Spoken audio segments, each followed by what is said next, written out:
Hi everyone, welcome back to Plum Mashable. So for today's video, we're going to go through some of the tools that I bought and I liked, but that I don't use so much anymore and why that might be. So let's go ahead and jump in.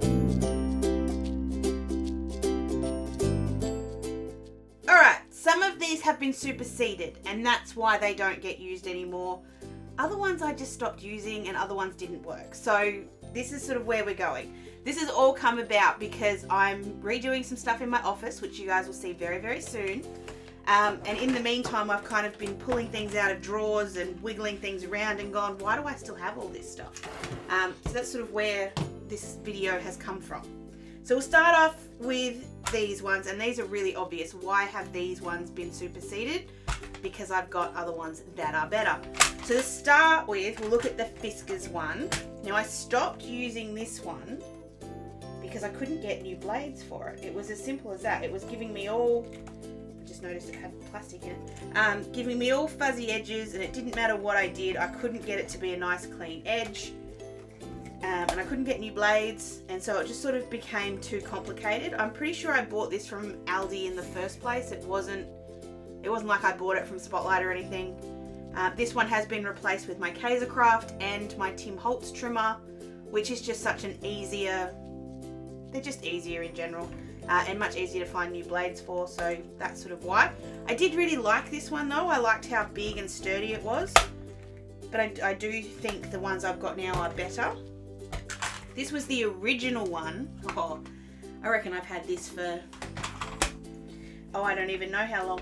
And I found blades for a little while, but after a while I couldn't find them anymore. They weren't at Officeworks and Ryan couldn't find them on Amazon, and I never liked the fact that I had to slide this in. I've always liked ones that lift up better. I had to think about that for a second. I thought my Kaisercraft one slid in, but it doesn't. And that was all it was. It was just that it became too difficult. And this one wasn't, there was no reason I really stopped using this one because I could get new blades. It was just, I never reached for it. I kind of forgot about it, and then when I sort of started wanting to get something smaller, the Tim Holtz one just made more sense. So this one's actually still good.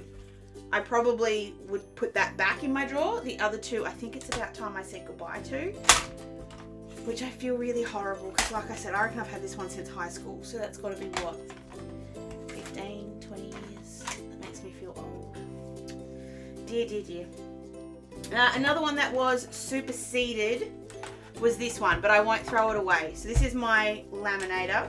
It's been superseded by my Mink because the Mink to me is a little bit lower profile and it sits in where I've got it, which you'll see soon. Sits in there a little bit easier, but I do keep this one just in case. I think it cost me $24 or $25 originally, so it's not, it didn't cost a lot of money, so it's not like that's a problem, but I just feel like it's still really good, so there's no point throwing it away. So it just lives in my cupboard and I just use it when I need to, but I do like that laminator. It was a really good laminator. So there was never an issue with it. It was just that the Mink can laminate and do foiling, so you might as well use the Mink. Alright, this one is one that didn't work for me. This is a Washi Chomper, and I'll show you what I mean because it just never really gave me what I wanted. There we go. So I'll just grab out just some washi tape.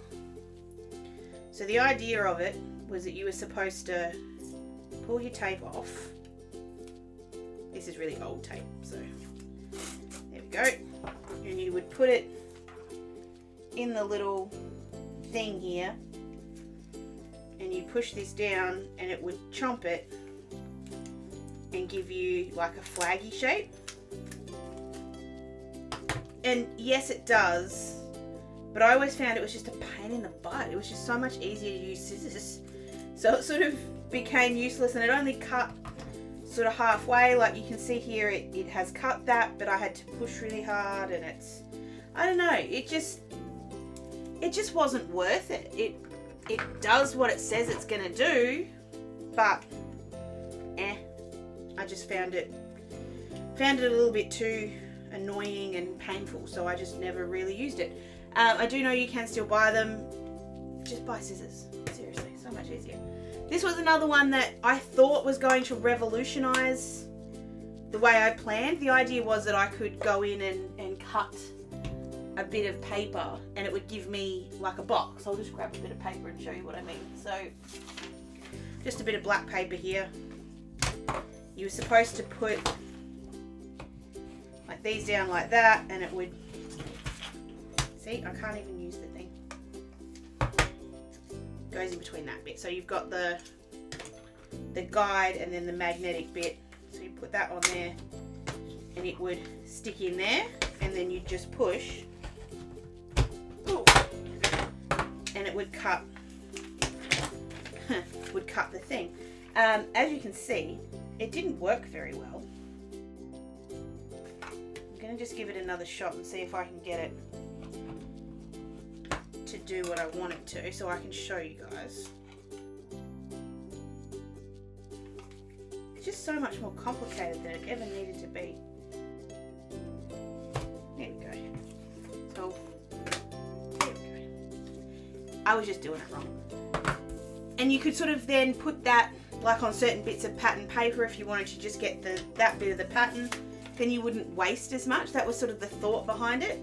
I think I actually got this from the States. I think it came over with a Blitzy order that I got, and it was just annoying. It works. It's not a bad tool. It's just, it annoyed me more than anything else, and it just go away. Just couldn't be bothered. I did like the way it made the window in the actual page, so it would make really nice little shakers if you wanted to use that. But honestly, you can do that with scissors or do it with a knife or a die. Yeah. I was trying to avoid buying dies at this stage, I think, and in the end I just went down the hole. Oh well. We'll go with this one. This was the bookbinding tool. I don't mean these to all be from We Are Memory Keepers, just letting you guys know. I do really like a lot of the stuff they do. It's just maybe I hit the wrong ones at the start. This was the bookbinding tool, and it's not that I don't like this, and it's not that it didn't do a good job, because it did and it does. It's just I've stopped using TNs because I've moved over to the Melody. So I don't have the need to make myself the books as much. I did find that they were frustrating to make. Not hard to make, but just a bit frustrating. The stitching was a pain. I eventually got like a long stapler, so that sort of made life a little bit easier. So I kind of went with that instead.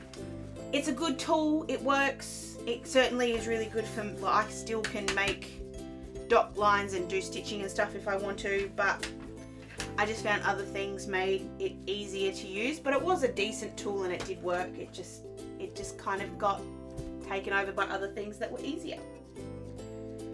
Alright, two more tools here, and this one, I kind of feel bad putting this in here because it's not that this one doesn't work, and it's not that I don't enjoy this one. I just haven't had enough time to play with it. And I think because I don't like my own handwriting, this maybe doesn't get used as much. I like using the one that comes in the Cricut, and I've done videos on that just recently, and I've got the foil tool from Cricut as well. So that takes away the me needing to be very good at something kind of thing.